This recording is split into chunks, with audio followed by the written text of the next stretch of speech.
ओम शांति। आज 3 नवंबर 2023 आज की साकार मुरली के अनमोल मधुर महावाक्य हैं। बाबा कहते, मीठे मीठे बच्चे, ज्ञान योग की शक्ति से वायुमंडल को शुद्ध बनाना है। सब दर्शन चक्र से माया पर जीत पानी है। आज की मुरली का प्रश्न है, किस एक बात से सिद्ध हो जाता है कि आत्मा कभी भी ज्योति में लीन नहीं होती? उत्तर है, बाबा कहते, बनी बनाई बन रही। तो जरूर आत्मा अपना पार्ट रिपीट करती है। अगर ज्योति ज्योत में लीन हो जाए तो पार्ट समाप्त हो गया। फिर अनादि ड्रामा कहना भी गलत हो जाता है। आत्मा एक पुराना चोला छोड़ दूसरा नया लेती है, लीन नहीं होती। गीत है, ओ दूर के मुसाफिर। ओम शांति। अब जो योगी और ज्ञानी बच्चे हैं, बाबा कहते, अब जो योगी और ज्ञानी बच्चे हैं, जो औरों को समझा सकते हैं, वह इस गीत का अर्थ यथार्थ रीति समझ सकते हैं। जो भी मनुष्य मात्र है, सब कब्र दाखिल है। कब्र दाखिल उनको कहा जाता है जिनकी ज्योति उझाई हुई होती है, जो तमो प्रधान है, जिन्होंने स्थापना की और जन्म बाय जन्म पालना अर्थ निमित्त बने हैं। उन सब ने अपने जन्म पूरे कर लिए हैं।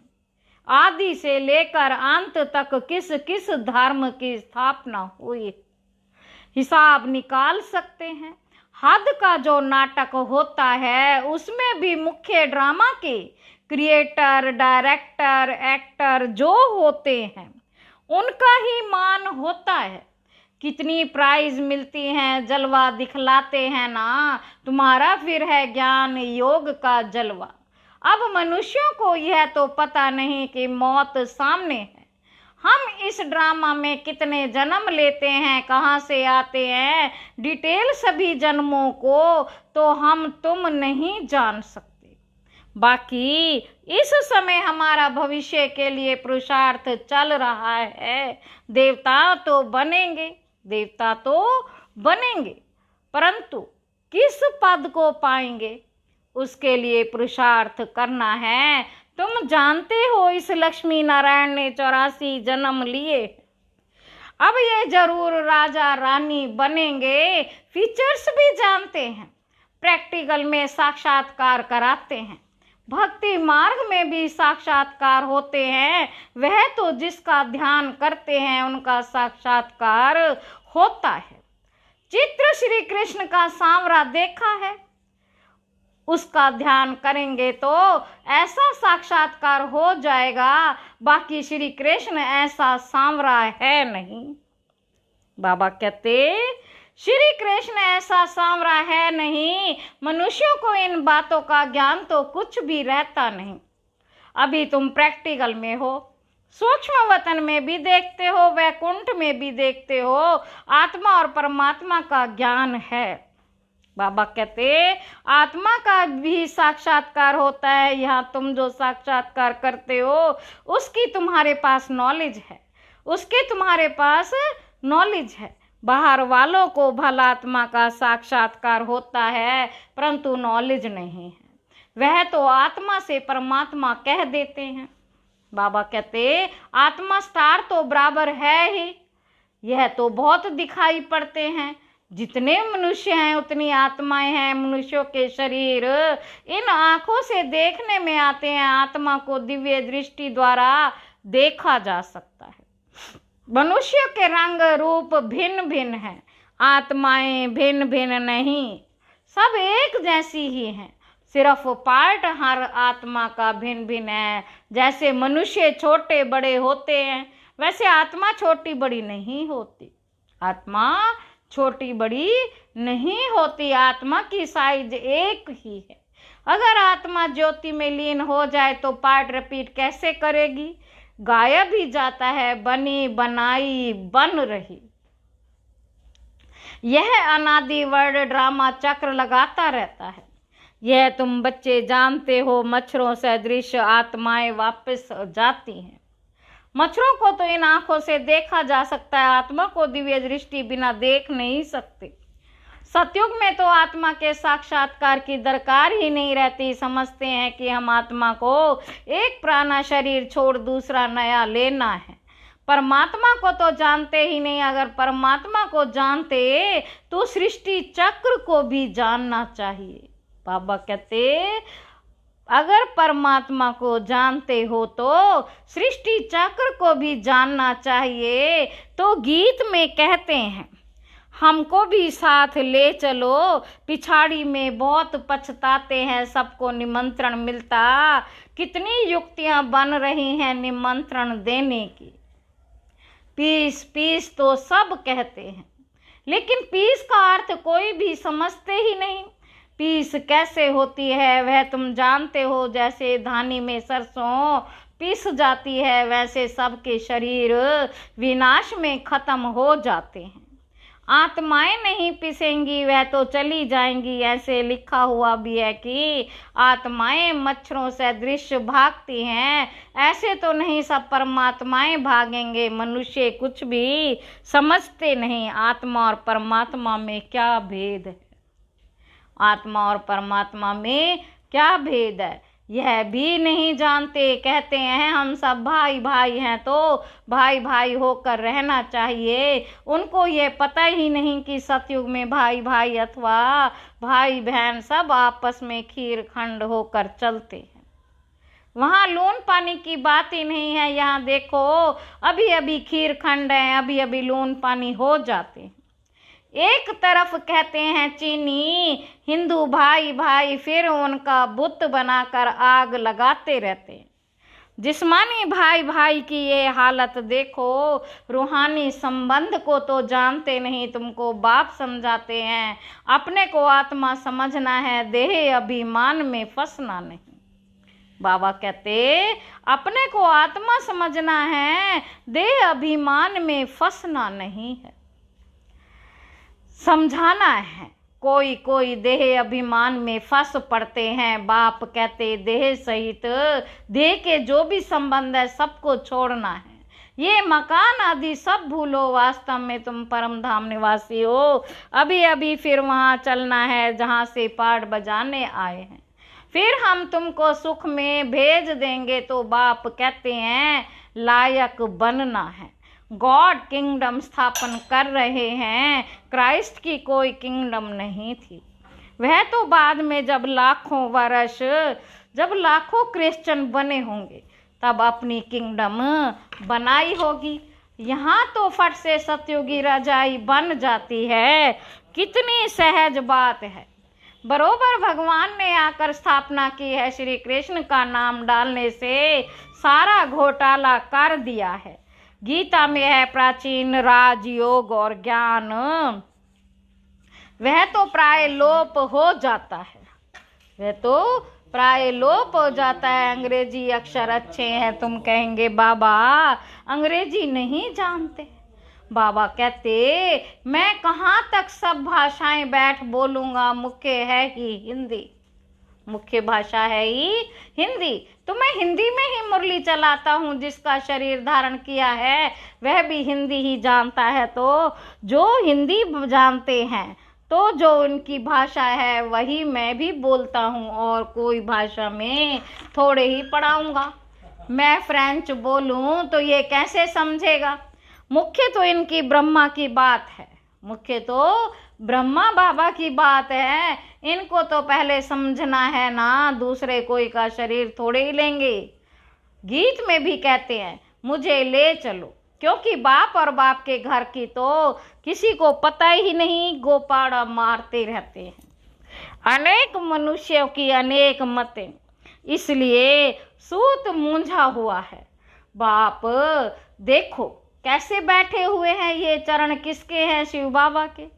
वह तो हमारे हैं ना, मैंने लोन दिया है। शिव बाबा तो टेम्परेरी यूज करते हैं, वैसे यह चरण तो मेरे हैं ना, शिव के मंदिर में चरण नहीं रखते। शरण श्री कृष्ण रखते हैं, शिव तो है ऊंच ते ऊंच, तो उनके चरण कहाँ से आए। हाँ, शिव बाबा ने उधार लिया। चरण तो ब्रह्मा के हैं, मंदिरों में बेल दिखाई देता है, बैल पर सवारी कैसे होगी। बैल पर शिव बाबा कैसे चढ़ेंगे। शालिग्राम आत्मा सवारी करती है मनुष्य के तन पर।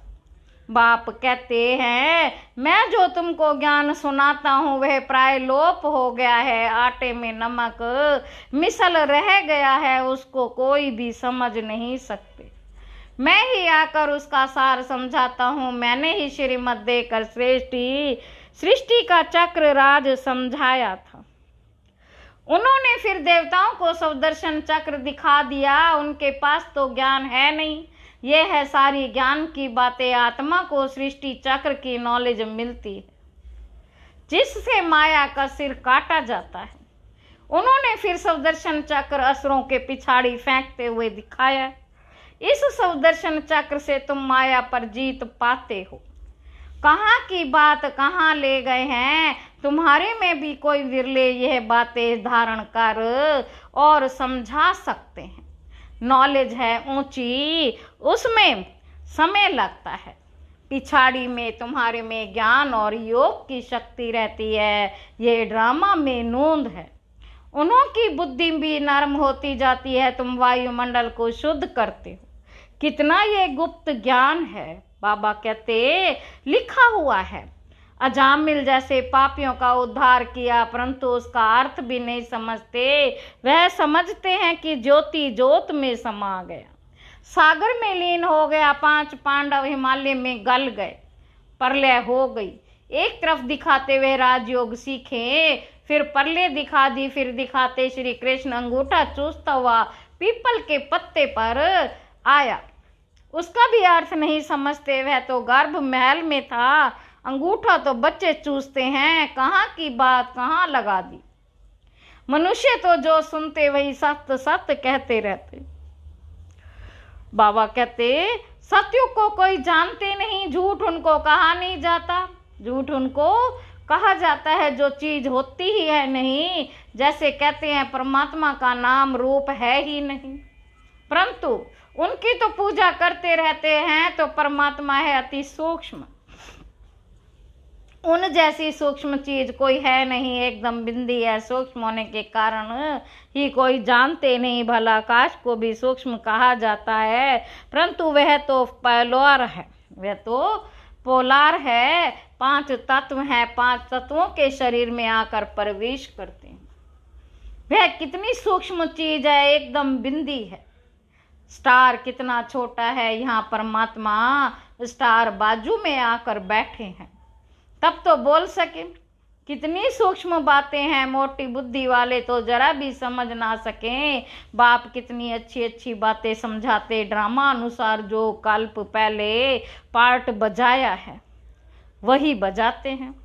बच्चे समझते हैं बाबा रोज आकर नई नई बातें सुनाते हैं तो नया ज्ञान होगा ना, तो रोज पढ़ना पड़े। रोज कोई नहीं आते तो फ्रेंड के पास जाकर पूछते हैं कि आज क्लास में क्या हुआ। यहाँ तो कोई पढ़ना ही छोड़ देते, बस कह देते अविनाशी ज्ञान रत्नों का वर्षा नहीं चाहिए। अरे पढ़ना छोड़ना तो तुम्हारा क्या हाल होगा। बाप से वर्षा क्या लेंगे, बस तकदीर में नहीं है। यहाँ स्थूल मिल्कियत की तो कोई बात नहीं है। ज्ञान का खजाना बाप से मिलता है, वह मिल्कियत आदि तो सब कुछ विनाश होना है। सबका नशा कोई रख ना सके, बाप से ही वर्षा मिलना है। तुम्हारे पास भल करोड़ों की मिल्कियत है, वे भी मिट्टी में मिल जानी है। इस समय की ही सारी बात है। ये भी लिखा हुआ है, किसी की दबी रहेगी धूल में, किसी की जलाए आग में। इस समय की बातें पिछाड़ी में चली आती हैं। विनाश तो अभी होना है, विनाश के बाद फिर स्थापना। अभी वे स्थापना कर रहे हैं, वह है अपनी राजधानी। तुम दूसरों के लिए नहीं करते हो, जो कुछ करेंगे वह अपने लिए। जो श्रीमत पर चलेगा वह मालिक बनेगा। तुम तो नए विश्व में नए भारत के मालिक बनते हो। नई विश्व अर्थात सतयुग में तुम मालिक थे, अभी ये पुराना युग है, फिर तुमको पुरुषार्थ कराया जाता है नई दुनिया के लिए। कितनी अच्छी अच्छी बातें समझने की हैं। आत्मा और परमात्मा का ज्ञान, सेल्फ रियलाइजेशन। सेल्फ का फादर कौन है?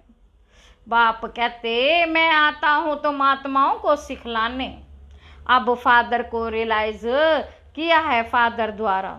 बाप समझाते हैं तुम हमारे सिक्के लदे बच्चे हो, कल्प के बाद फिर से आकर मिले हो वर्षा लेने के लिए, तो पुरुषार्थ करना चाहिए ना, नहीं तो तुम बहुत पछताना होगा। नहीं तो बहुत पछताना होगा, बहुत सजा खानी पड़ेगी। जो बच्चे बनकर और फिर कुकर्म करते हैं उनकी तो बात मत पूछो। ड्रामा में देखो बाबा का कितना पार्ट है। सब कुछ दे दिया बाबा, फिर कहते भविष्य 21 जन्मों के लिए रिटर्न दूंगा। आगे तुम इनडायरेक्ट देते थे तो भविष्य में 1 जन्म के लिए देता था, अभी डायरेक्ट देते हो तो भविष्य 21 जन्मों के लिए इंश्योर कर देता है। डायरेक्ट इनडायरेक्ट में कितना फर्क है। वह द्वापर कलयुग के लिए इंश्योर करते हैं ईश्वर को, तुम सतयुग त्रेता के लिए इंश्योर करते हो, डायरेक्ट होने के कारण 21 जन्मों के लिए मिलता है। अच्छा, मीठे मीठे सिक्की लधे बच्चों प्रति माता पिता बाप दादा का याद प्यार और गुड मॉर्निंग। रूहानी बाप के रूहानी बच्चों को नमस्ते। हम रूहानी बच्चों की रूहानी बाप दादा को याद प्यार और गुड मॉर्निंग। नमस्ते बाबा, नमस्ते, शुक्रिया बाबा, शुक्रिया। धारणा के लिए मुख्य सार, पहला पॉइंट है अविनाशी बाप से अविनाशी ज्ञान रत्नों का खजाना ले तकदीरवान बनना है। नया ज्ञान, नई पढ़ाई रोज पढ़नी। वायुमंडल को शुद्ध बनाने की सेवा करनी। दूसरा पॉइंट है भविष्य 21 जन्मों के लिए अपना सब कुछ इंश्योर कर देना है। बाप का बनने के बाद कोई भी कुकर्म नहीं करना है। आज के मुरली का वरदान है सब उन्नति का यथार्थ चश्मा पहन, एग्जाम्पल बनने वाले अलबेलेपन से मुक्त भव। जो बच्चे स्वयं को सिर्फ विशाल दिमाग की नज़र से चेक करते हैं, उनका चश्मा अलबेलेपन का होता है। यही उन्हें दिखाई देता है जितना भी किया उतना बहुत किया है, मैं इन आत्माओं से अच्छा हूँ। थोड़ी बहुत कमी तो नामी ग्रामी में भी है, लेकिन जो सच्ची दिल से स्वयं को चेक करते उनका चश्मा यथार्थ सब उन्नति का होने के कारण सिर्फ बाप और स्वयं को ही देखते, दूसरा तीसरा क्या करता ये नहीं देखते। मुझे बदलना है, बस इसी धुन में रहते वह दूसरों के लिए एग्जाम्पल बन जाते। स्लोगन है हदों को सर्ववंश सहित समाप्त कर दो। हदों को सर्ववंश सहित समाप्त कर दो तो बेहद की बादशाही का नशा रहेगा। अच्छा, ओम शांति।